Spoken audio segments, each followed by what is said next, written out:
utilizamos aproximadamente 500 policías nacionales civiles para poder reforzar llevar a la los guardia reos penitenciaria. a las audiencias. Lo que tenemos que hacer es modernizarnos, crear los centros en los mismos centros de detención, los centros de justicia. Eso lo estamos platicando en la instancia de coordinación del sector justicia, y le voy a dar un número increíble. Pero durante estos 7 meses llevamos arriba de las 800 requisas de los 22 penales. Es la única forma con la que hemos logrado mantener el control como corresponde, en lo que podemos desarrollar todo el proceso de modernización que implica tecnología, construcciones y una adecuada clasificación de reos. Porque ni siquiera una clasificación de reos puede existir cuando no existe ni siquiera un censo. No sabíamos ni siquiera quiénes, cuando recibimos quiénes están adentro, ni podemos identificarlos por biometría. Hoy, de los 14.000 detenidos, llevamos ya 6.000 con un sistema que se llama AFIS, es biometría dactilar, es un AFIS la máquina criminal. reconoce exactamente a la Exactamente. persona. Ahora vamos a tener un censo completo, estamos trabajando con el RENAP para poder hacer la identificación como corresponde. No se cambia de la noche a la mañana, pero les quiero decir que mientras se implementan las nuevas metodologías, la nueva tecnología como corresponde, hemos llevado a cabo 800 requisas. 800 requisas y aún así no hay pleno control Y de lo aún que ocurre así, yo no le puedo decir a usted, carcelario. no le puedo decir a usted el 100%, no pasa, no. Pero no es ese cierto. 30% que usted dice que que proviene de las cárceles, ¿Sí? de extorsiones, ¿a qué se debe si no es por celular que lo hacen? No, se debe a las visitas. Ellos los visitan, sus familias, sus abogados, sus amigos. Y ellos trafican con mensajes desde el interior Por de la supuesto. cárcel hacia afuera. Hemos develado en muchas de las ocasiones, y lo hemos hecho cuando hemos presentado las estructuras que se han capturado, cuál fue el modus operandi, quién sirvió de correo para entrar, dar el blanco, dar las indicaciones, preguntar, y entonces dan las órdenes de adentro y salen a llevar a cabo el operativo que habían planificado. Señor ministro, ¿existe ya un mapeo de las pandillas en Guatemala? ¿Está verdaderamente bien medido? ¿Cuáles son aquellas pandillas que generan más violencia y de qué manera puede abordárseles, impedir que sigan generando esa violencia? Sí, hay un mapeo muy grande, realmente, tanto el trabajo con el Ministerio Público como el trabajo de inteligencia y el trabajo que hacen algunos miembros de las fuerzas de tarea nos ha permitido tener muy claro un mapa.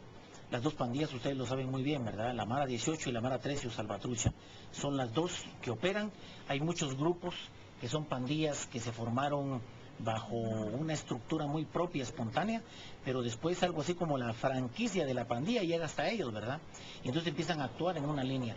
La Mara 18 es la más violenta, la que tiene menos escrúpulos, la más sanguinaria, la que lleva a cabo acciones verdaderamente que están fuera de lo que uno pudiera imaginarse. ¿Y su territorio está constreñido a un área geográfica específica o se han dispersado por todo el país? No, bueno, la parte central del territorio, el departamento de Guatemala, es sin ninguna duda en donde mayor incidencia de las pandillas encontramos. Pero la 18, ¿en dónde está ubicada? La Mara 18 hay diferentes límites y se entrecruzan en sus límites, ¿verdad? La Mara 18 ha estado fundamentalmente, digamos, en zona 18, áreas como por ejemplo el Limón, ahí participan mucho la Mara 18.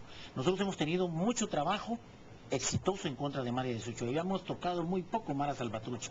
Ahora ya entramos en operativos con Mara Salvatrucha, pero definitivamente el mapa de las áreas de influencia nos dice a nosotros no solo lo que ocurre en esas áreas, sino lo que ocurre en la disputa por territorios que ellos llevan a cabo regularmente, ¿verdad? Entonces, ¿cómo romperlo? Realmente aquí hay que buscar cómo protegemos a los niños y a los jóvenes que se encuentran en un alto nivel de vulnerabilidad en las áreas en donde están presentes las pandillas. ¿Prevenir su ingreso? Prevenir su ingreso, prevenir el acceso a ellos porque los van a reclutar a las escuelas o a sus casas. Este tipo de situaciones es complicada porque no lo vamos a lograr únicamente con reacción o represión en contra de las pandillas, sino con temas integrales en donde estamos trabajando con el Ministerio de Desarrollo Social para tener ya presencia. Por ejemplo, en el barrio de Limón, empezamos en un área en específico, ahí ustedes recuerdan que asesinaron a Rafael Licardí, que era uno de los operadores más exitosos en negarle a las pandillas el acceso a los niños por los programas con los que él trabajaba, ¿verdad?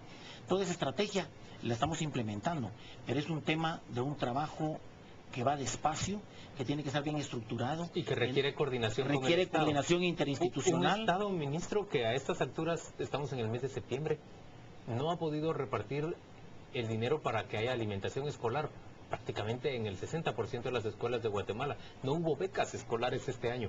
¿Cómo se puede prevenir?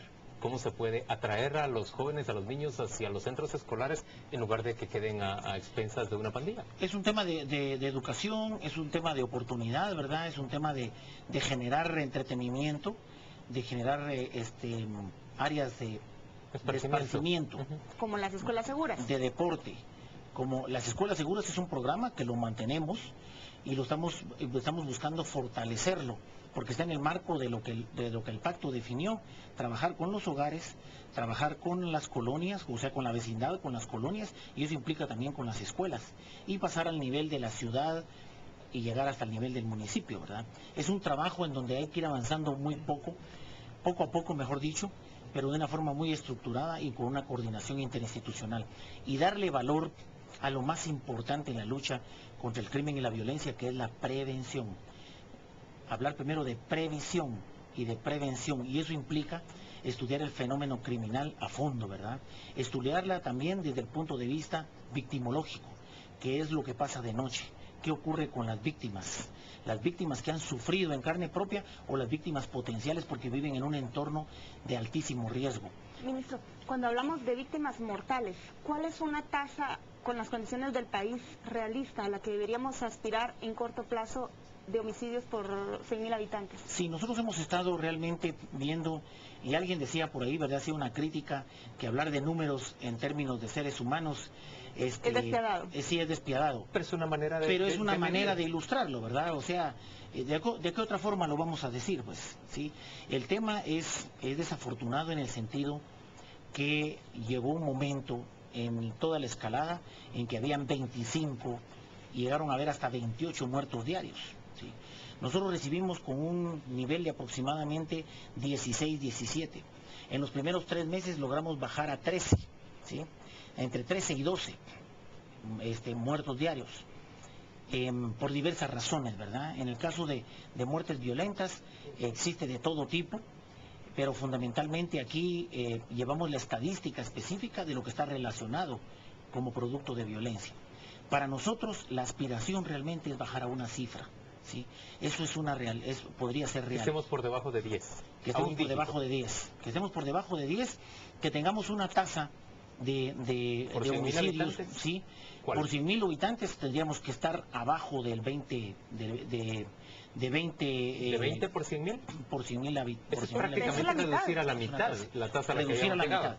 Pero el tema aquí Pero eso es viable en las condiciones de este país. Yo lo Con vuelvo eso a que usted recordar. decía, esa vulnerabilidad de los Así jóvenes es. a integrarse a pandillas, Un Estado que quiero- no es capaz de llevar alimentación las escolar. cárceles y Así todavía es. con un 30% de descontrol. Mire, solo con poner en orden el tema del sistema penitenciario, que nos lleva a una primera fase para mediados y finales del otro año, nosotros vamos a tener una incidencia muy grande verdaderamente en este tema de Para la generación septiembre de violencia. 2013 usted nos habla de pleno control del Ejecutivo sobre las cárceles. Estoy hablando de que estamos probablemente terminando, si no es en septiembre, en diciembre del otro año, completamente la primera fase que implica la modernización, en donde van a haber nuevas construcciones y la adopción de toda la tecnología para poder tener el control de los centros. Viene una segunda fase que es la construcción de las grandes cárceles. Va a empezar también subimos las bases más o menos en unos 15, 20 días, y eso nos va a llevar a un trabajo de 2 años para dejar fundamentalmente una capacidad instalada de 22.000 reos en todo el sistema penitenciario del país. Hoy nuestra capacidad es aproximadamente de 7.000 y tenemos 14.000, o sea, tenemos Saturados realmente todos los una ¿Y tienen sobresaturación. dinero para pagar esas nuevas cárceles o se contraerían préstamos? No, estamos hablando de una proyección del presupuesto que está siendo asignado para que esta obra pueda ser pagada con el presupuesto de forma estratégica para antes de que termine el periodo. Vamos a ir ¿verdad? a la pausa comercial y volvemos dentro de muy poco. Estamos conversando con el ministro de Gobernación, Mauricio López Bonilla.